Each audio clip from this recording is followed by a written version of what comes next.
All right, so this is going to be another movie review. This one's called The War of the Worlds, 1953. I'm giving it 5 out of 5 stars. I love this flick.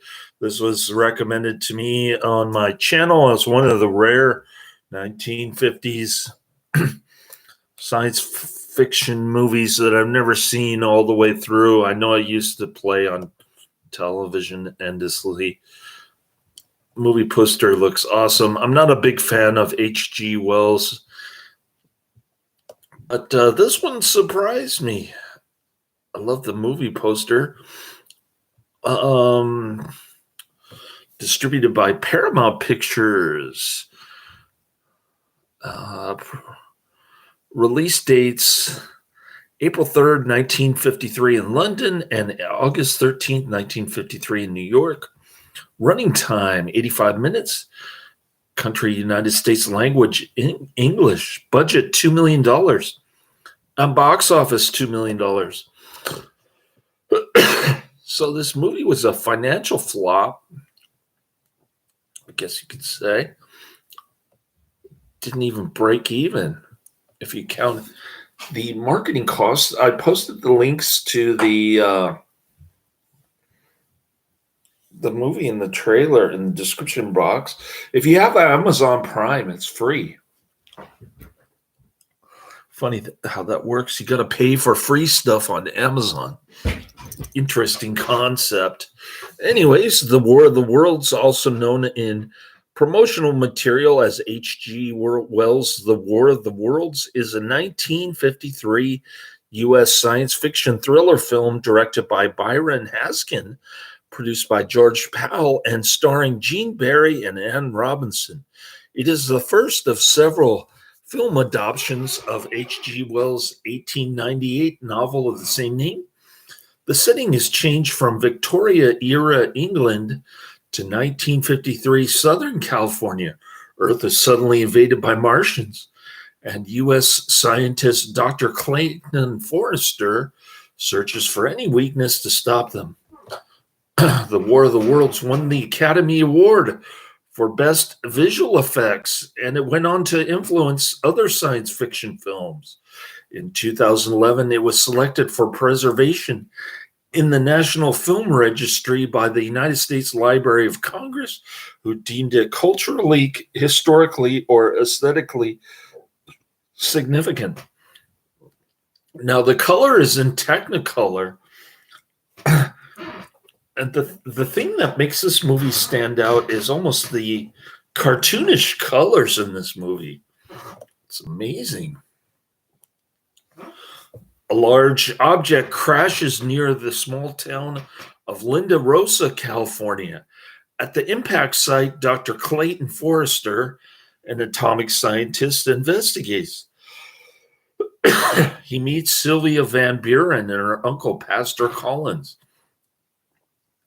Together, they attend an evening square dance. Back at the crash site, a hatch on the object unscrews and it falls away. As three men standing guard attempt to make contact, waving a white flag, a heat ray obliterates them.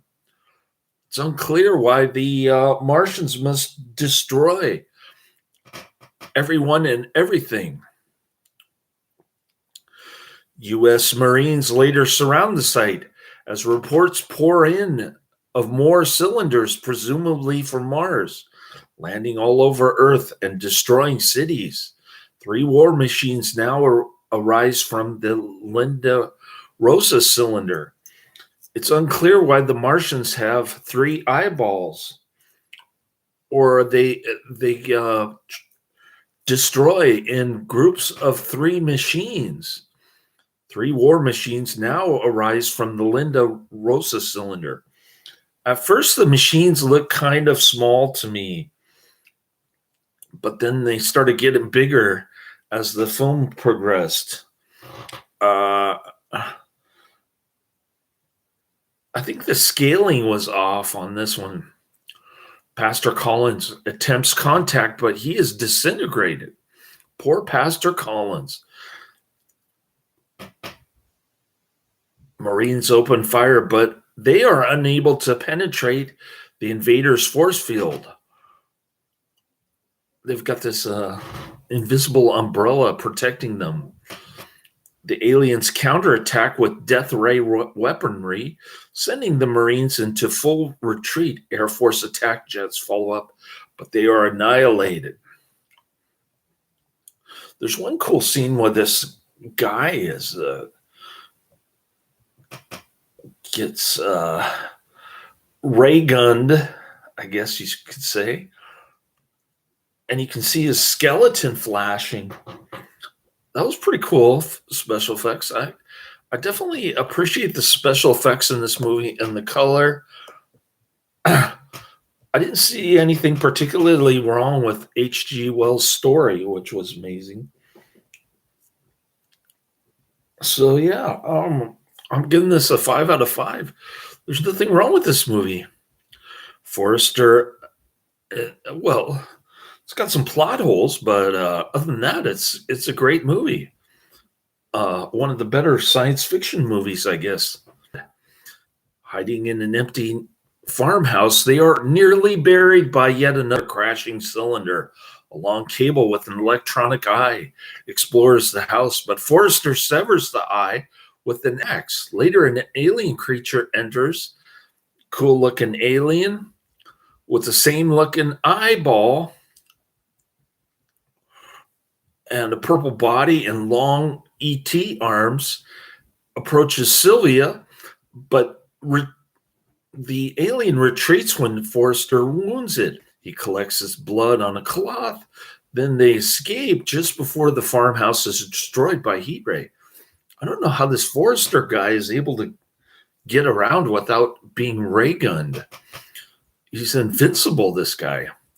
Forrester takes the electronic eye and blood sample to his team of scientists at a Los Angeles University, hoping to find a way to defeat the invaders. The colleagues examine the sample, and they discover the visitor's blood is extremely anemic. Meanwhile, as the world's capitals fall to the invaders, experts predict total world domination in just weeks. I thought it was 6 days.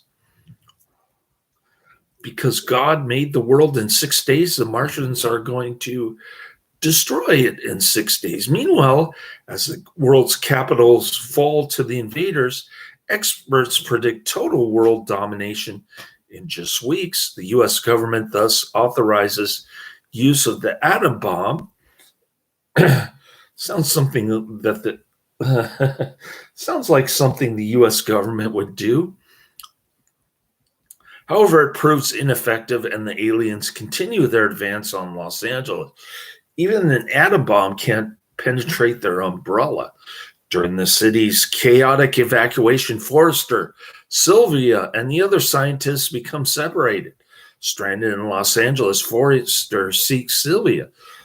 So they're trying to evacuate Los Angeles because they know somehow they figure out the Martians are going to attack Los Angeles next, but people are fighting over who's going to go in a truck or a car or a bus or whatever, and it's total chaos. It's organized chaos. Based on the story she told him earlier, he guesses she has taken refuge in a church.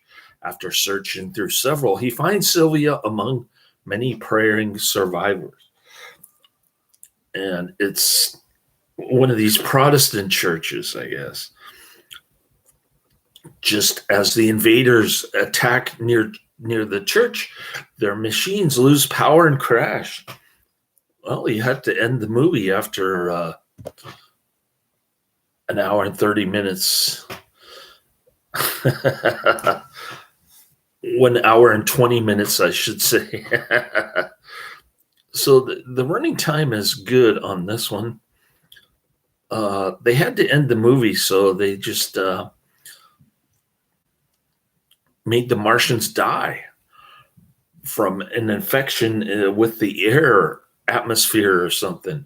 As Forrester sees one of the aliens die, he reflects, "We were all praying for a miracle." He and the other survivors look heavenward And yeah, that's pretty much the end of the movie. I don't want to spoil it too much, but I think I already did. Here's another movie poster. Very cool looking. At this very moment, spaceships from beyond may be on their way to destroy our planet. I don't know any of these actors in this movie. All right. The War of the Worlds opens with a black and white prologue featuring newsreel war footage and voiceover by Paul Frees that describes the destructive technological advancements of earthly warfare from World War I through World War II. The image then smash cuts to vivid Technicolor and the dramatic opening title card and credits. The story begins with the series of color matte paintings by astronomical artist Chelsea Bonestell that depicts the planets of our solar system except Venus, about which little was known at the time.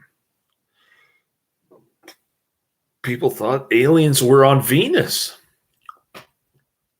and Mars. A narrator, Sir Cedric Hardwicke, tours the hostile environment of each world, eventually explaining to the audience why the Martians found our lush green and blue Earth the only world worthy of their scrutiny and coming invasion. But why are they destroying everything? Are Martians naturally destructive people like the United States, for instance? Paramount Pictures first attempted to adopt The War of the Worlds when the studio bought the film rights to the novel in 1925. Ray Pomeroy began working on an outline with Cecil B. DeMille planned as directors, but the project was put into turnaround. Well, that's unfortunate. I would like to have seen the Cecil B. DeMille version. Later in the 1930s, Paramount assigned Sir J. Eisenstein to direct an adaptation of the novel under his contract with the studio, but failed to produce a film. Alfred Hitchcock also entered discussions about adopting the novel with Wells, and Gaumont British may have optioned the rights, but the project did not go forward. Unfortunate. Cecil B. DeMille, Alfred Hitchcock. Can you imagine what the movie would have been like if they had laid their hands on this thing? Instead, it's just a rather expensive looking special effects movie for 1953 with a bunch of no-name actors that I've never seen before. Alexander Korda also expressed interest in adapting the novel. The film finally began moving forward after George Powell was assigned to the project in July 1951. Powell originally envisioned a film more faithful to the source material, in which a scientist would search for his wife after the invasion destroyed society, but Paramount Pictures production head Don Hartman demanded changes, including a romantic subplot in which the scientist would meet and fall in love with the woman.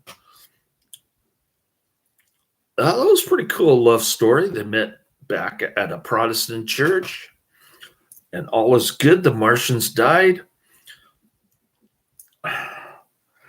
The world was saved by God. Pretty cool ending. Even though it's implied that Protestant prayers somehow saved the world. This is the first of two adoptions of Wells's classic science fiction film by Powell. It is considered one of the greatest science fiction films of the 1950s. Yeah, I can see why. Lee Marvin was considered as the protagonist before Gene Barry was cast. Jim Messervy, Dan Doling, Abdullah Abbas, And the Mitchell Choir Boys were also considered for casting, but later cut. Powell had planned for the final third of the film to be shot in the new 3D process to visually enhance the Martians' attack on Los Angeles. Ooh, that would have been cool. The plan was dropped before production began. World War II stock footage was used to produce a montage of destruction to show the worldwide invasion, with armies of all nations joined together to fight the invaders. Oh, Adrian's in the chat room. They made a few War of the World movies. This one, in my opinion, is one of the best. They reference God, so you must have appreciated. I think it was a Protestant God, but I did like the ending. It was very uplifting. No titties.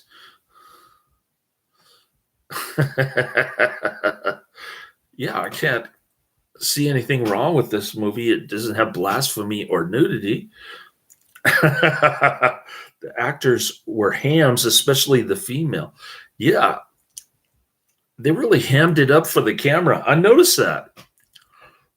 The female actor was kind of miscast, in my opinion, but it kind of adds to the charm of this movie. H.G. Wells, based on the book on the extermination of the Tasmanian Aboriginals. Really interesting. I didn't know that little tidbit. Adrian's on fire here. He knows why the Martians are bloodthirsty. They're going after Tasmanian Aboriginals in the land down under. By the way, Karate Man's in Germany, and he just got back from Amsterdam, checking out all the hookers over there in the red light district. I could use a hooker. When was the last time I actually slept with a woman? 10 years ago? It's been a while. All right. Lee Marvin, we talked about him.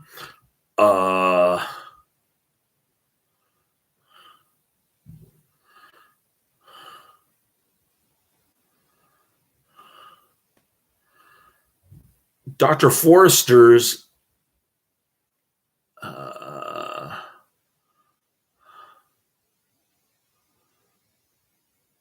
and the others, well, we said World War II stock footage, we talked about that, right, was used to produce a montage of destruction to show the worldwide invasion, with armies of all nations joining together to fight the invaders, but to no avail. They dropped an atomic bomb and it didn't do anything. The invisible umbrella protects the machines. Dr. Forrester's and the other scientists, Pacific Institute of Science and Technology, represented by Billings on the Paramount studio lot, has since been part of other films and television episodes when it was decided to include a scientific California university without using the name of a real one. Location shooting took place in Corona, California, which stood in for the fictitious town of Linda Rosa. St. Brendan's Catholic Church at 310 South Van Ness Avenue in Los Angeles was the setting for the climactic scene in which a large group of disparate people gathered to pray. But I didn't see a single priest in there. The rolling hills and main thoroughfares of El Sereno, Los Angeles, were also used in the film. On the commentary track of the 2005 special collector's DVD edition of War of the Worlds, Robinson and Barry say that the cartoon character Woody Woodpecker is in a treetop center screen when the first large Martian meteorite ship crashes through the sky near the beginning of the film. George Powell and Woody's creator, Walter Lantz, were close friends. Powell tried to include Woody out of friendship and for good luck in his productions. Joe Adamson wrote 10 years later, Walter has been close friends with Powell ever since Powell had left Europe in advance of the war and arrived in Hollywood. The prototype Northrop YB-49 Flying Wing, it looks like one of those stealth bombers, is from the 80s, is prominently featured in the atomic bombing sequence. Powell and Haskin incorporated Northrop color footage of a YB-49 test flight, originally used in Paramount's popular science theatrical shorts, to show the flying wings takeoff and bomb run. Differences from the Wells novel. Caroline Blake has written that the film is very different from the original novel in its attitude towards religion, as reflected especially in the depiction of clergymen. The staunchly secularist Wells depicted a cowardly and thoroughly uninspiring curate, whom the narrator regards with disgust and with which the reader is invited to concur. So this is the reason why I like this film, because it departs from H.G. Wells, actually. In the film, there is instead the sympathetic and heroic Pastor Collins, who dies a martyr's death. Yeah, he starts reading Bible scripture while he gets ray gunned. And then the film's final scene in the church, strongly emphasizing the divine nature of humanity's deliverance, has no parallel in the original book. This is why H.G. Wells sucks as a writer.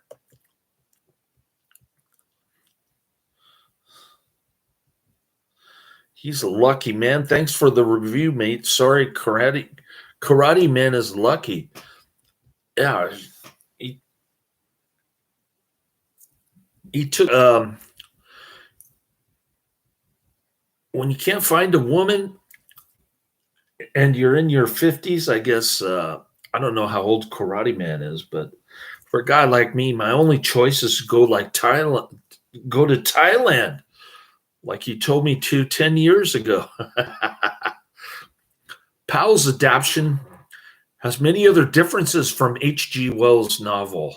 The closest resemblance is probably that of the antagonist.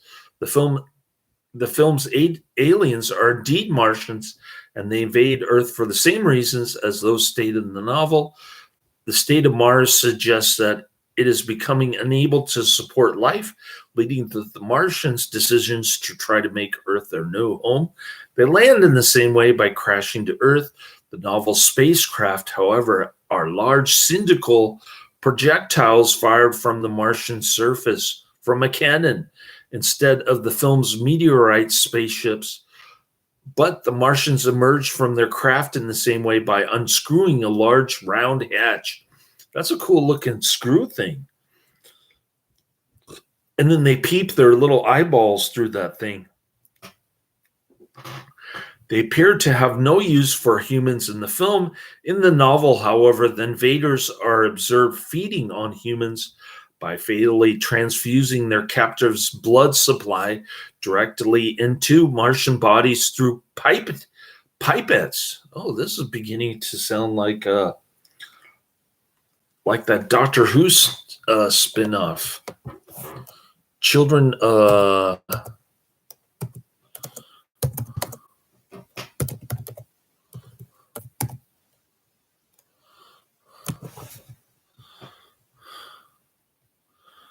Torchwood.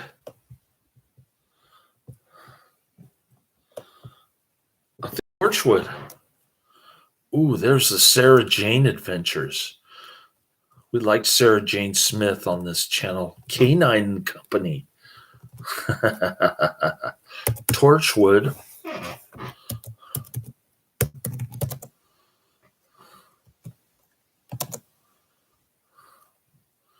Torchwood, Children of Earth.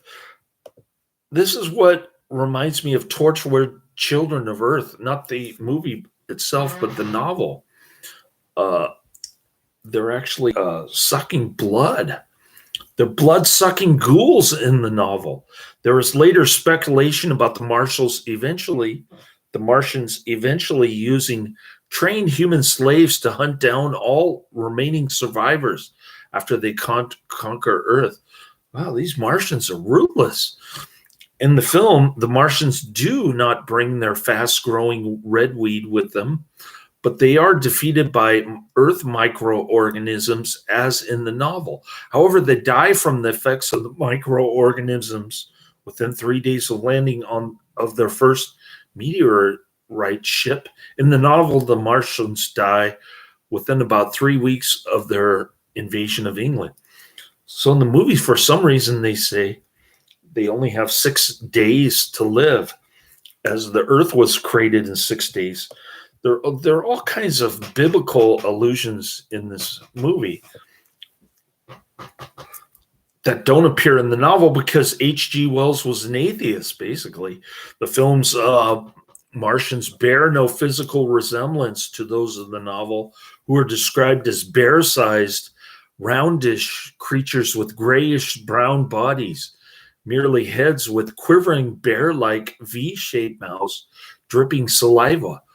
They have 16 whip-like tentacles in 2 groupings of 8 arranged on each side of their mouths, and 2 large luminous disc-like eyes. Because of budget constraints, their film counterparts are short, reddish-brown creatures. I thought they were purple when I saw them, but I guess they're reddish-brown in Technicolor, with 2 long, thin arms with 3 long, thin fingers with suction cup tips. The Martian head is a broad face at the top front of its broad-shouldered upper torso, the only apparent feature of which is a single large eye with 3 distinctly colored lenses of red, blue, and green. The Martian's lower extremities are never shown. Some speculative designs suggest 3 thin legs resembling their fingers, and others show them as bipeds with short, stubby legs with 3-toed feet. The film's Martian war machines are more like those of the book than they first seem. The novel's war machines are 10-story tall, fast-moving tripods made of glittering metal, each with a brazen hood atop the body, moving to and fro as the machine moves. A heat ray projector on an articulated arm is connected to the front of each machine's main body. However, the film's war machines are shaped like manta rays with bulbous, elongated green window at the front. Although through which the Martians observe their surroundings. On top of the machine is the cobra-like head ray, attached to a long, narrow gooseneck extension, which can fire in any direction. They can be mistaken for flying machines, but Forrester states that they are lifted by invisible legs. One scene when the first war machine emerges has faint traces of 3 energy legs beneath that leave 3 sparkling traces where they touch the burning grounds. So they are tripods, though they are never so called, whereas the novel's machines have no protection against the British Army and Navy cannon fire. The film's war machines have a solid force field surrounding them, described by Forrester as a protective blister. The machine's weaponry is also partially unchanged. The heat ray has the same effect as that of the novel. However, the novel's heat ray mechanism is briefly attached as a rounded hump. When its silhouette rises above the landing crater's rim, it fires an invisible energy beam in a wide arc while still in the pit made by the first Martian cylinder after it crash lands. The film's first heat ray scene has a projector shaped like a cobra head with a single red pulsing light, which likely acts as a targeting telescope for the Martians inside their war machine shaped like a manta ray. The novel describes another weapon, the black smoke, used to kill all life. The war machines fire canisters containing a black smoke powder through a bazooka-like tube accessory. When dispersed, this black powder is lethal to all life forms who breathe it. The weapon is replaced in the film by Martian skeleton beam of green pulsing energy burst fire from the wing tips of the manta ray machines. These bursts break apart the subatomic bonds that hold matter together. These beams are used off screen to obliterate several French cities. Here's another cool looking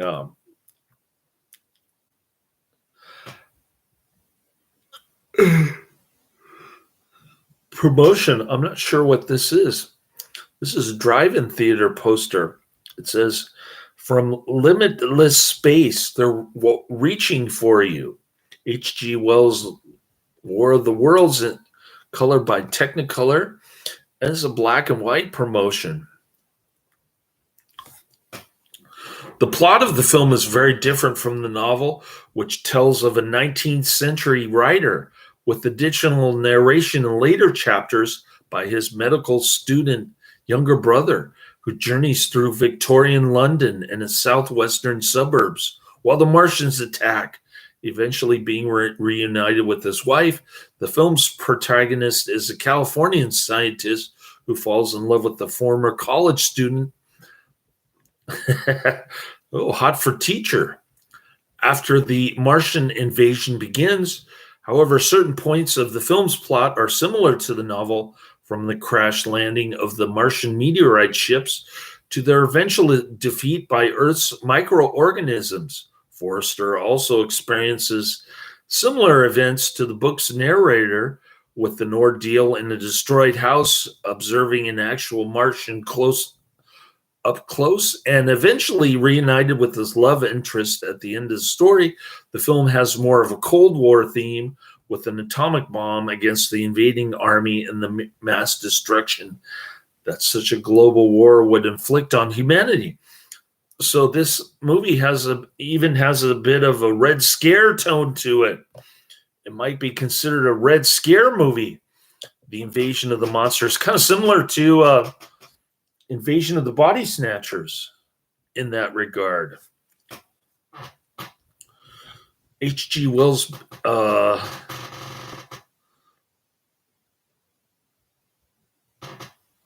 come on, boy, Thailand with me. Let's go to Thailand. Although the women there might be underage and you wouldn't even know it. How do you say, "Let me see your ID" in Thai?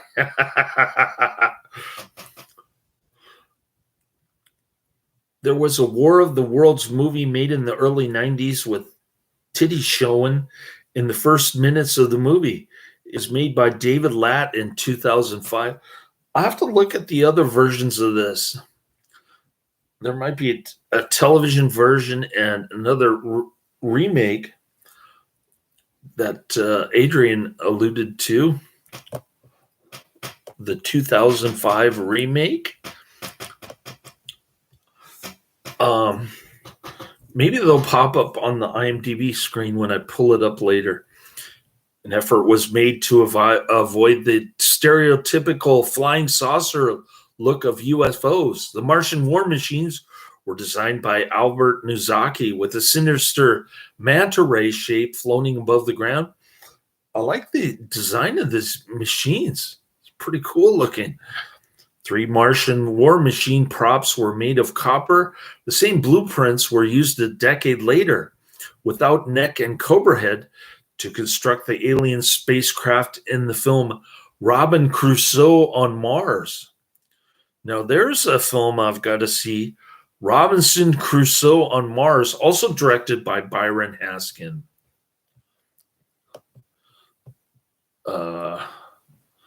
Cool.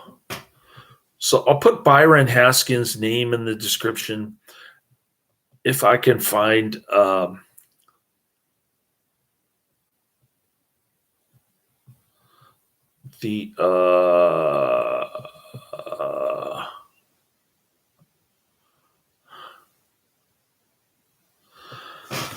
if I can find Robinson Crusoe on Mars on YouTube, Tubi, or Amazon Prime. I don't really use Vimeo, although my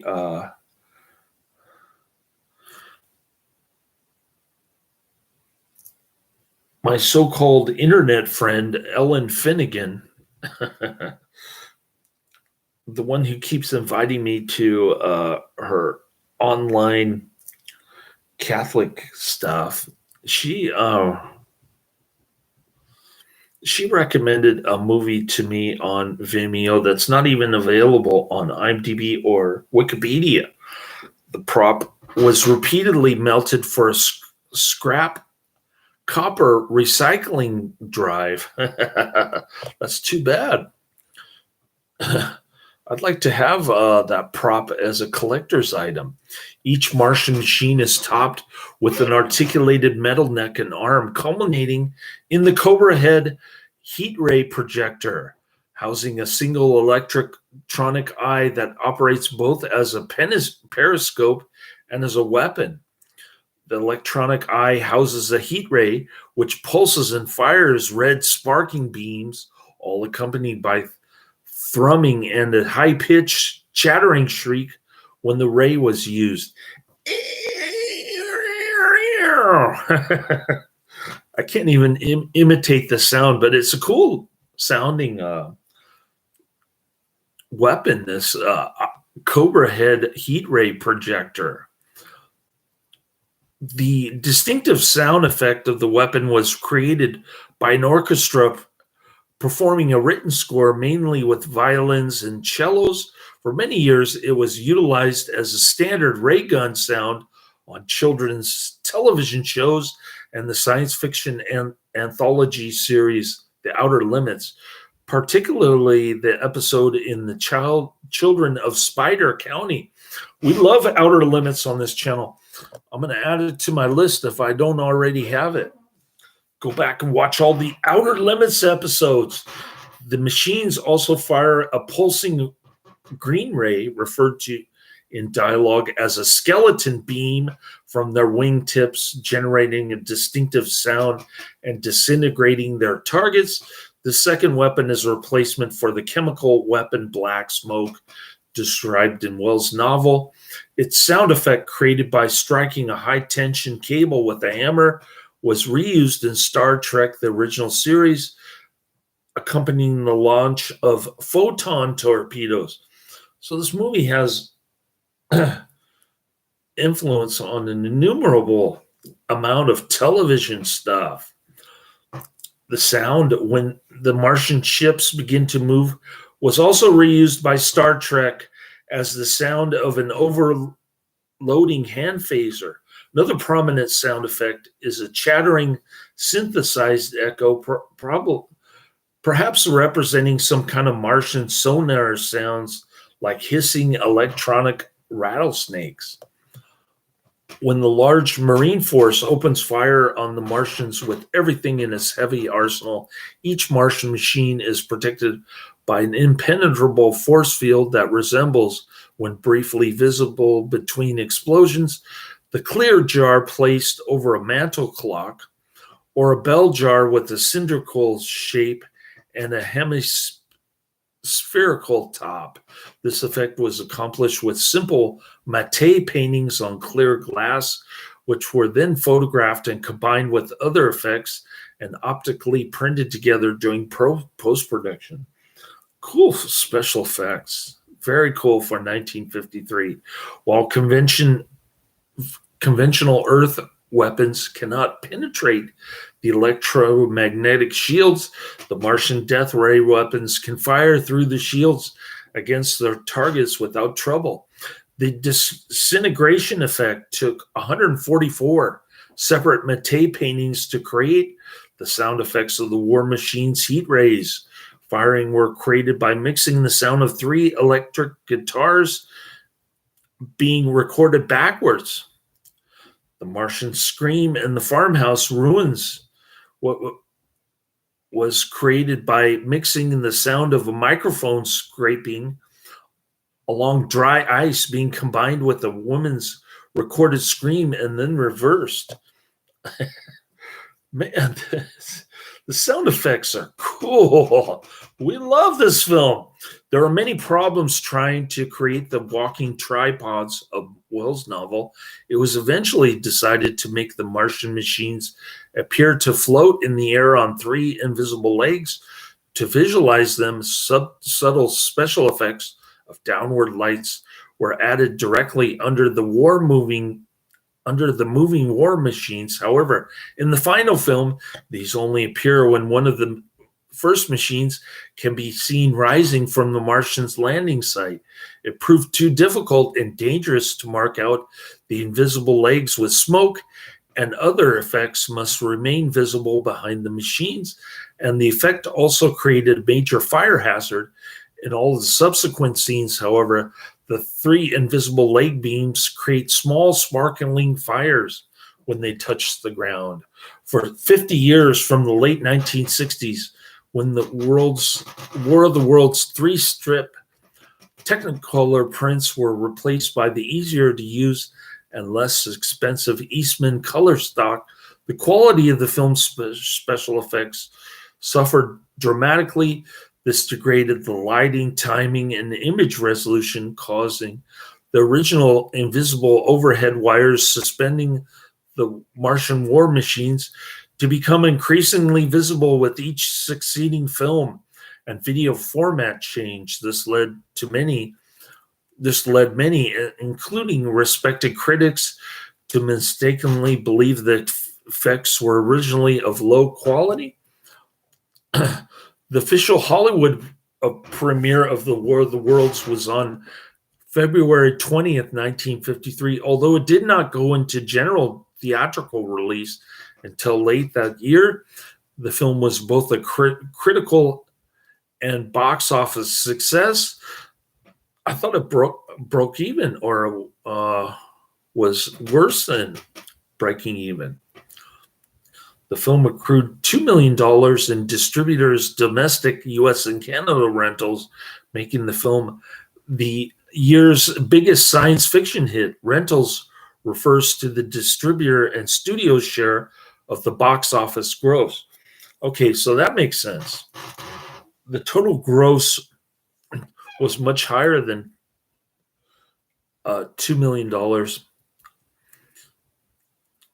In fact, it's more like $4 million. The box office gross, which according to Gebert is roughly half of the money generated by ticket sales. So we're talking $4 million box office on a $2 million budget, with maybe 500,000 for marketing. I'm not sure. I don't know the marketing budget for this movie. On its 1953 release, The War of the Worlds was rated X by the British Board of Film Classification, also known as BBFC, for its alarming and horrific content, meaning no one under 16 could see the film.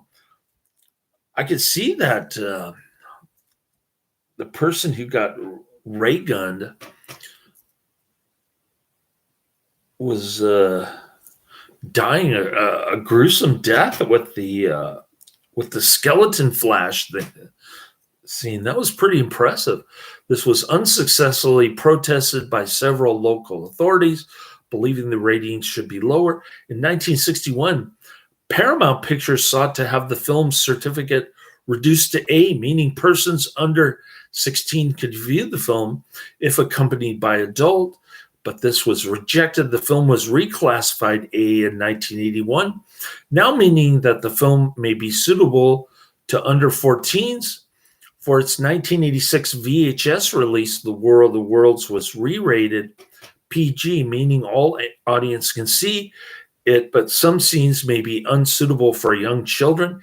It is an unusual example of a film that was once rated X, but now stands as PG. That is unusual.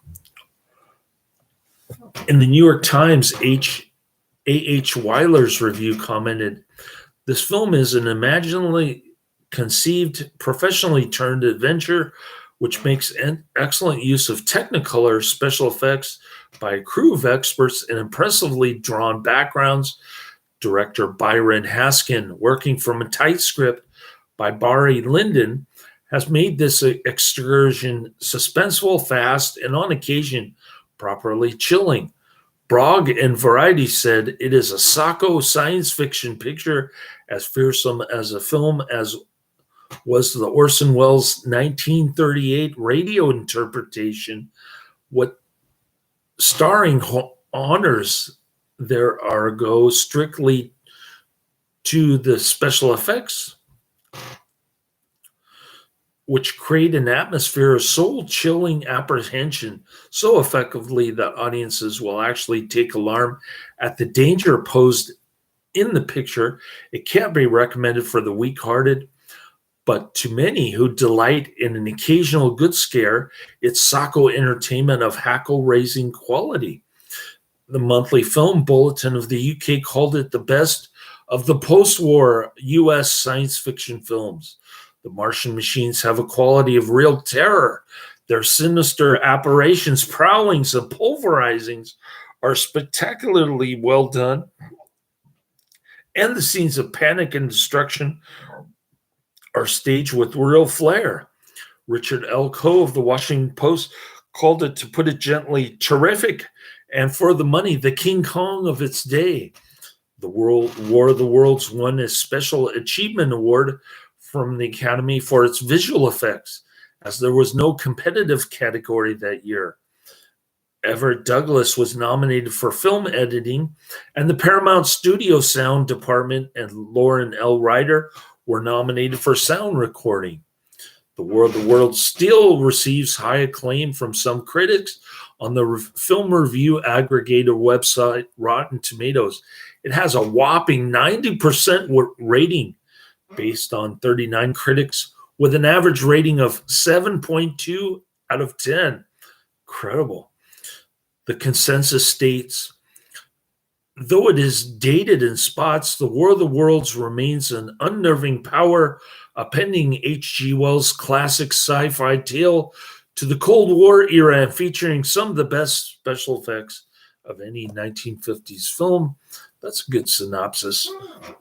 In 2018, a new fully restored 4K Dolby Vision 4K Dolby Vision transfer from the original 3-strip Technicolor negatives was published on iTunes.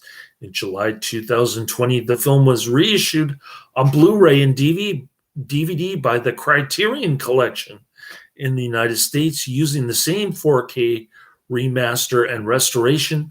The Blu-ray documentation states the transfer process and careful color and contrast collaborations allowed the special effects to be restored to Technicolor release print quality without the machine's supporting wires. I didn't see any supporting wires on the Amazon Prime version, but I don't know if I missed it or they were just missing.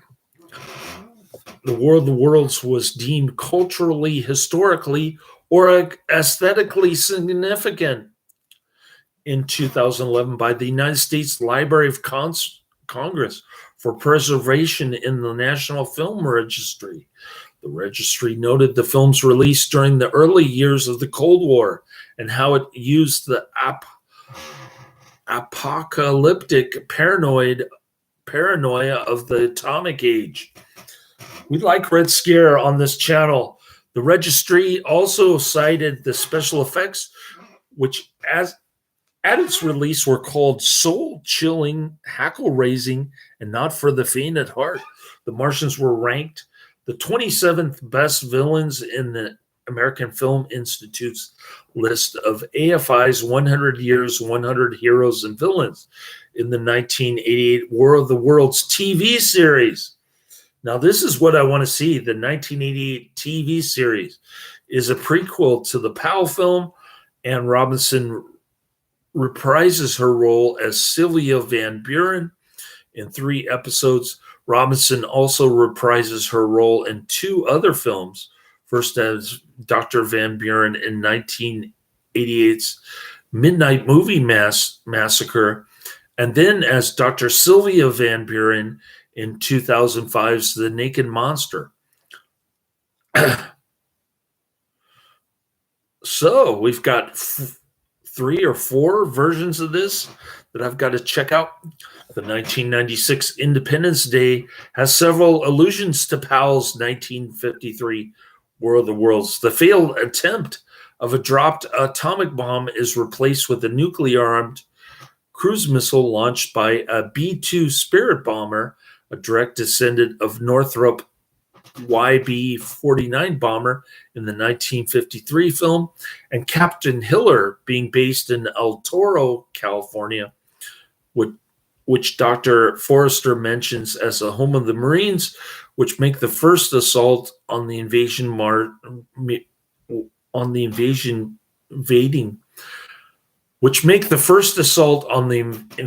Martians in Powell's film. The Asylum's 2005 direct-to-DVD H.G. Wells' War of the Worlds has mild references to the Powell version. I think this is the version that Adrian is talking about. So we're up to 6 versions of this that I've got to check out, I think. If I still know how to count, the Martian's mouth has 3 tongues that closely resemble the 3 Martian fingers in the Powell film. The silent film has scenes of power outages after the aliens' arrival via meteorite ships. As in the Powell films, refugees hide in the mountains instead of hiding underground, as in the Wells novel, and the protagonist actively tries to fight the aliens by biological means. I want to see the Asylum's 2005 direct-to-DVD version of this. It's got to be one of those so bad that it's good type films.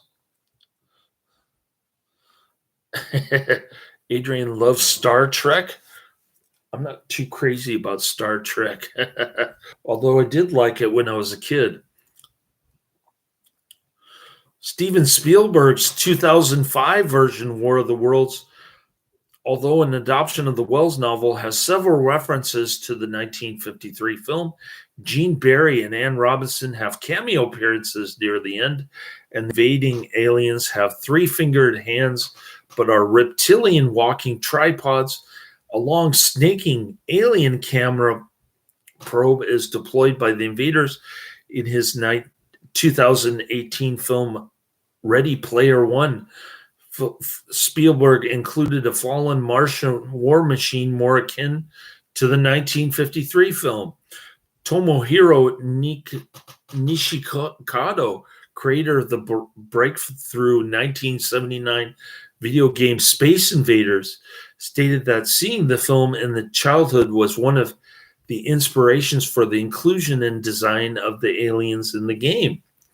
Mystery Science 3000 named one of its lead characters, the mad scientist Dr. Clayton Forrester, as an homage to the 1953 film. In 2004, War of the Worlds was presented with a retrospective Hugo Award for 1954 in the category of Best Dramatic Presentation Short Film Works, running 90 minutes or less. All right, so I've got 7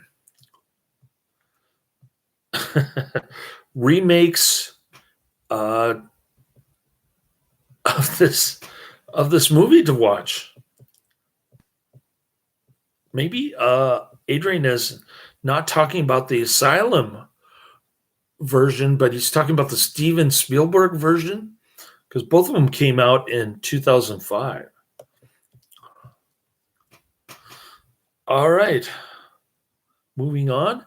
The War of the Worlds 1953 is rated G in the United States. It's not even PG. But for some reason, Great Britain thought it was X, and then they thought it was PG. This movie poster is awesome. 1953, rated G, 1 hour, 25 minutes. Perfect timing. Gets a whopping 7 out of 10 on IMDb. 40,000 ratings. This is definitely lamestream 1950s sci-fi. A small town in California is attacked by Martians, beginning a worldwide invasion. Cool flick. I love the atomic thing about this movie is cool. More like this: The Day the Earth Stood Still, The Time Machine, which I hated, Forbidden Planet, and Them.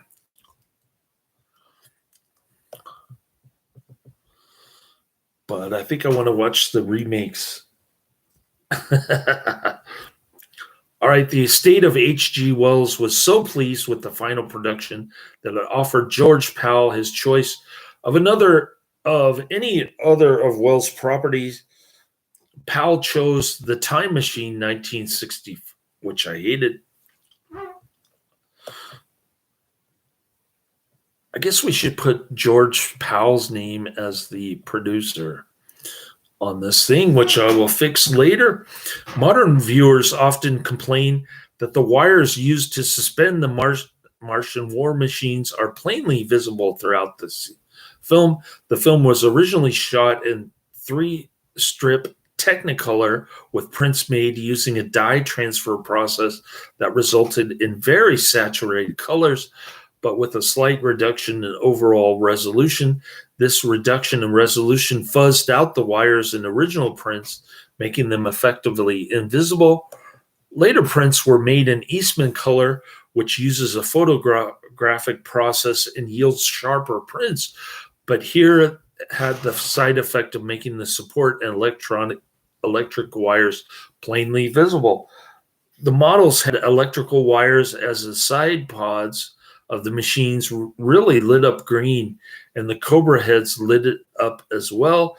It is common practice in the film industry to take into account what details will be visible when a print is projected, so as not to waste production time and money on details that will never actually be visible to a viewing audience, especially in the areas of effects and matte paintings. Thus, the filmmakers never thought the wires would be visible. And in fact, they weren't until the first Eastman color prints of the film were struck in the late 1960s. And they had become even more visible on modern video releases, as there is no dye sublimation resolution loss when making video masters from the original negatives. In 2018 restoration, this was resolved using digital technology. So I guess the version I watched on Amazon Prime was a digital print. Radio Reporter is quoted as saying, "All radio is dead," which means that these tape recordings I'm making are for the sake of future history, if any. Alternate versions. For the 2018 restoration, Ben Burt created a new 5.1 surround sound mix with replacements for many of the film's original special effects, with the jarring result that the sound effects have fidelity far above that of surrounding dialogue in the film. The 2020 Criterion Collection release features this new sound mix as well as the original mono track. This was edited from When Worlds Collide in 1951. That's another one that I've got to watch. When Worlds Collide. I don't believe I've seen that. Paramount on Parade is the soundtrack. It's uncredited, written by Elsie Janis and Jack King, and is played over the opening logo. All right. Here's an IMDb review from Moonbus 69. Dated August 19th, 2003. We'll keep it short and simple with this one. Still a classic after 50 years. There's no rating on this. But there's the title of the IMDb movie review on IMDb. The film is easily one of the top 10 of the sci-fi genre. Producer George Powell and director Byron Haskin certainly reached a creative plateau back in 1953 that is seldom obtained even now in the current age of CGI effects and ear-splitting soundtracks. We've got to check out the Asylum version of this. I was lucky to attend the 50th anniversary screening in Hollywood recently with Gene Barry, Ann Robinson, other actors, and production people from the film, and Mr. Sci-Fi Forrest J. Ackerman, all in attendance. That would have been cool to see it on a full-size theater screen for the first time, and with these people there. That was the thrill of a lifetime for sure. Yeah, I'm sure it was. The Martians and the war machines in this movie are still some of the best and most memorable designs in the history of science fiction films. The color, cinematography, and musical score also hold up well. And any film that starts off with the beautiful space art paintings of Chelsea Bonestell has my vote of approval. Also, Jack Northrop's Flying Wing Bomber puts in a splendid cameo appearance. Simply the best alien invasion type of film ever made, bar none. Well, that's a significant review. All right.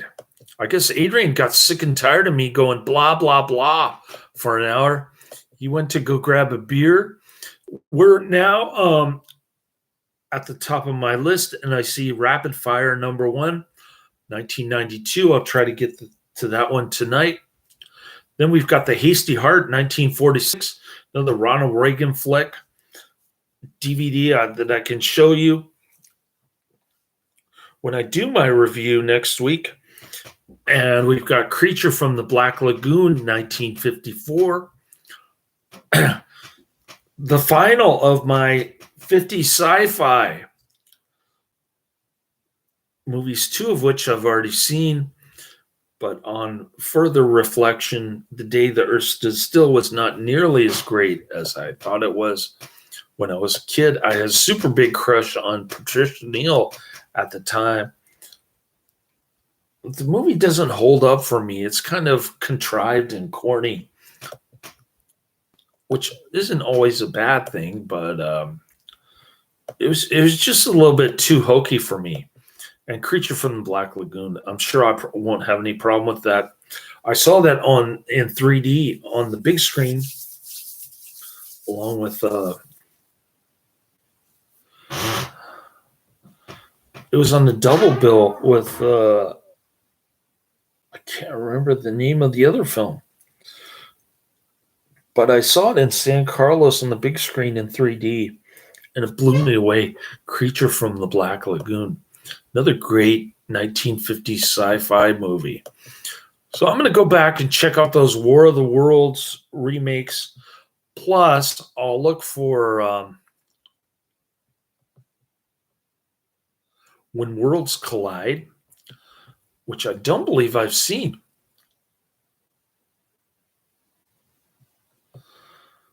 So we'll look on updating our list with more sci-fi stuff. Laters.